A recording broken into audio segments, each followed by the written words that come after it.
Big breaking news. Pakistan కి చావు దెబ్బ కొట్టింది భారత సైన్యం. బ్రహ్మోస్ మిసైల్ ని న్యూర్కాన్ ఎయిర్ బేస్ మీద ఈరోజు లాంచ్ చేయడం జరిగింది.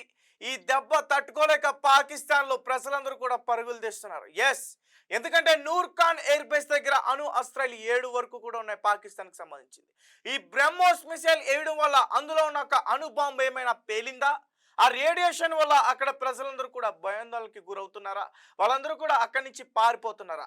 దీనిపైన ఇప్పటివరకు పాకిస్తాన్కి సంబంధించిన ఆర్మీ చీఫ్ కానీ, పాకిస్తాన్కి సంబంధించిన డిఫెన్స్ మినిస్టర్ ఖవాజా కానీ, షాబాజ్ షరీఫ్ పాకిస్తాన్ ప్రైమ్ మినిస్టర్ కానీ వీళ్ళెవరు కూడా మాట్లాడట్లేదు. ఒక పక్క పాకిస్తాన్కి సంబంధించిన మీడియా కూడా దీన్ని కవర్ చేసినట్లు కూడా కనిపించట్లేదు. అయితే ఒక విజువల్ మాత్రం ఈరోజు మన భారత సైన్యం బయటికి విడుదల చేయడం జరిగింది. ఒక భారీ శబ్దంతో, ఒక అణుబాంబు పేలిన అంత భారీ శబ్దంతో అక్కడ రికార్డ్ అయిన ఒక విజువల్ బయటకు వచ్చింది. ఎందుకంటే నూర్ఖాన్ ఎయిర్ బేస్ దగ్గర పాకిస్తాన్కి సంబంధించిన అణు అస్త్రాలు ఉన్నాయి. బ్రహ్మోస్ మిసైల్ ని అక్కడ ఎగ్జాక్ట్ గా టార్గెట్ చేసి కొట్టారు భారత సైన్యం. ఈ దెబ్బకి పాకిస్తాన్ సైన్యం గడగడలా వణుకుతుంది. ఎందుకంటే ఈ కాల్పుల విరామణం తర్వాత కూడా పాకిస్తాన్ తన కుక్క బుద్ధి చూపించుకుంది. అయితే భారత సైన్యం అనుకుంది ఖచ్చితంగా వీళ్ళకి ఈసారి చావు దెబ్బే కొట్టాలని. మనం యుద్ధం చేస్తుంది పాకిస్తాన్కి సంబంధించిన ఉగ్రవాదులతో మాత్రమే. వాళ్ళని మట్టు పెట్టాలి, టెర్రరిజం లేకుండా చేయాలనేది మాత్రమే భారత సైన్యం ఫస్ట్ నుంచి కూడా ఆపరేషన్ సింధూర్ని చేపట్టింది. కానీ వాళ్ళకి పాకిస్తాన్ సైన్యం ఖచ్చితంగా సహకారం అందిస్తుంది, వాళ్ళ అంత్యక్రియలకు కూడా హాజరైంది. అయితే ట్రంప్ ఎప్పుడైతే ఇరు దేశాలకి మధ్యవర్తిగా ఉండి ఆ సెటిల్మెంట్ చేయడానికి ట్రై చేశారో, దాని తర్వాత ట్రంప్ దగ్గర నుంచి ఒక కాల్ రావడం, ఆ తర్వాత ఈ కాల్పుల విరామణ జరగడం, వాటిని ఉల్లంఘించి పాకిస్తాన్ డ్రోన్స్ ని మళ్ళీ ఢిల్లీని టార్గెట్ చేసుకుని వేయడానికి సిద్ధమైంది.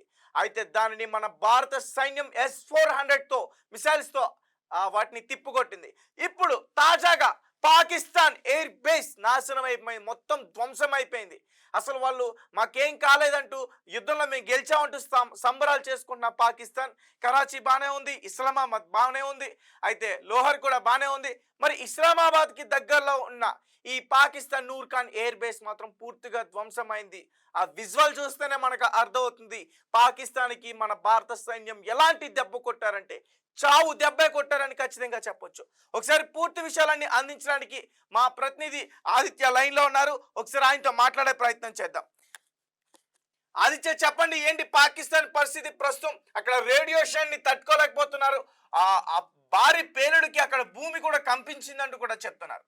రైట్ తేజ, మనకు తెలుసు భారత్ పాకిస్తాన్ మధ్య యుద్ధ వాతావరణం నెలకొన్న వేళ అటు అమెరికా మధ్యవర్తిత్వం వహించి కాల్పుల విరమణకు పట్టం కట్టిందని చెప్పుకోవాలి. సీజ్ ఫైర్ అయితే అమలవుతుంది రెండు దేశాల పైన కూడా. అయినా కూడా పాకిస్తాన్ కొన్ని కవ్వింపు చర్యలు అయితే చేస్తుంది, కొన్ని డ్రోన్స్ ని పంపిస్తూ అలా కవ్విస్తూ ఉంది. అయితే భారత్ కూడా దానికి గట్టిగా ధీటుగా అయితే సమాధానం అయితే చెప్పడం చూస్తున్నాం. అయితే ఈ పాకిస్తాన్ కాల్పుల విరమణకు అంగీకరించవలసి వచ్చిందని ఉన్నత స్థాయి వర్గాలు అయితే తెలుపుతున్నాయి. అది ఎందుకు అని చెప్పేసి ఒక కారణం కూడా వస్తుంది. అంటే పాకిస్తానే ముఖ్యంగా మెయిన్ గా సౌదీ అరేబియా ఇలాంటి కొన్ని దేశాలను పట్టుకొని పాకిస్తాన్ ప్రోత్సాహంతో ఎలాగైనా భారత్ ని ఒప్పించండి సీజ్ ఫైర్ కి కాల్పుల విరమణ, అంటే కాల్పులు ఈ విధంగానే జరిగితే పాకిస్తాన్ పెద్ద ఎత్తున నష్టపోతుందని చెప్పేసి కూడా పాకిస్తాన్ భావించి ఆ రకంగా కొన్ని దేశాల మద్దతుతో మధ్యవర్తం వహించి అటు అమెరికాను ఒప్పించి మరి భారత్ ని ఈ విధంగా కాల్పుల విరమణకైతే ఒప్పించింది.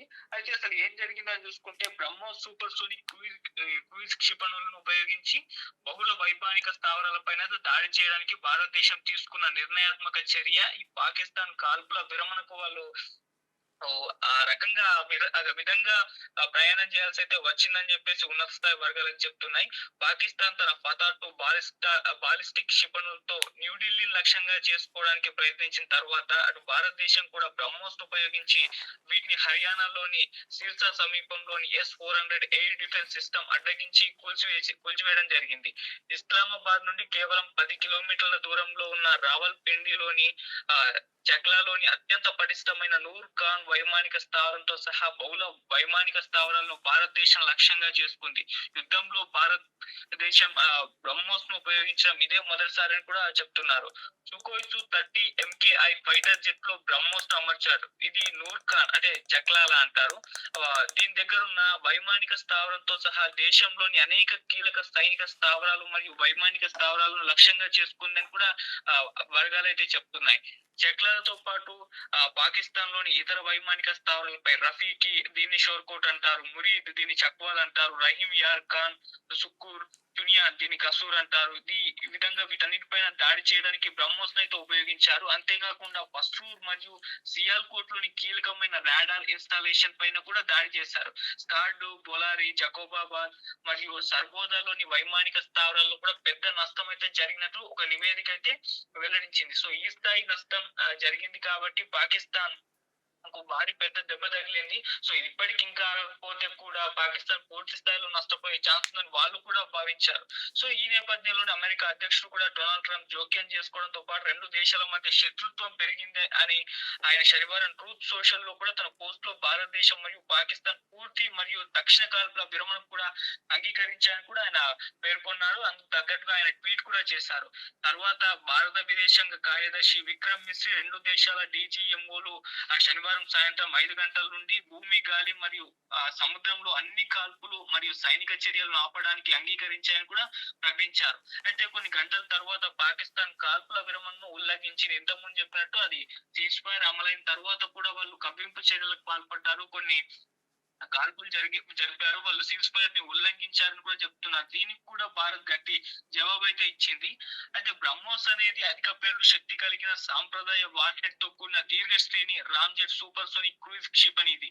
ఈ క్షిపణి వినియోగదారు ముందుగా నిర్ణయించిన ఏ పథాన్ని అయినా సరే తీసుకోగలదు. బ్రహ్మోస్ క్షిపణి పైలట్ లేని విమానం లాంటిది. దీన్ని ఏ ప్లాట్ఫామ్ నుండి అయినా ప్రయోగించవచ్చు. జలాంతర్గాములు, నౌకలు లేదా యుద్ధ విమానం. అలాగే దీని వేగం కూడా 2.8 మ్యాక్ సెకండ్ కు దాదాపు 900 మీటర్లు మరియు 300 నుండి 800 కిలోమీటర్లు కూడా ప్రయాణించగలదు. పథా-2 అనేది బాలిస్టిక్ క్షిపణి. ఇది ఆకాశంలో రాత్రి విసరడం మరియు పారాబోలిక్ డ్రాప్ యొక్క స్వేచ్ఛ పడిపోయే పథాన్ని అనుసరిస్తుంది. ఈ బ్రహ్మోస్ అనేది defence research and development organisation DRDO ఉంది కదా, మరియు రష్యన్ ఫెడరేషన్ యొక్క NPO మషినోస్టేనియా మధ్య జాయింట్ వెంచర్ అంటారు.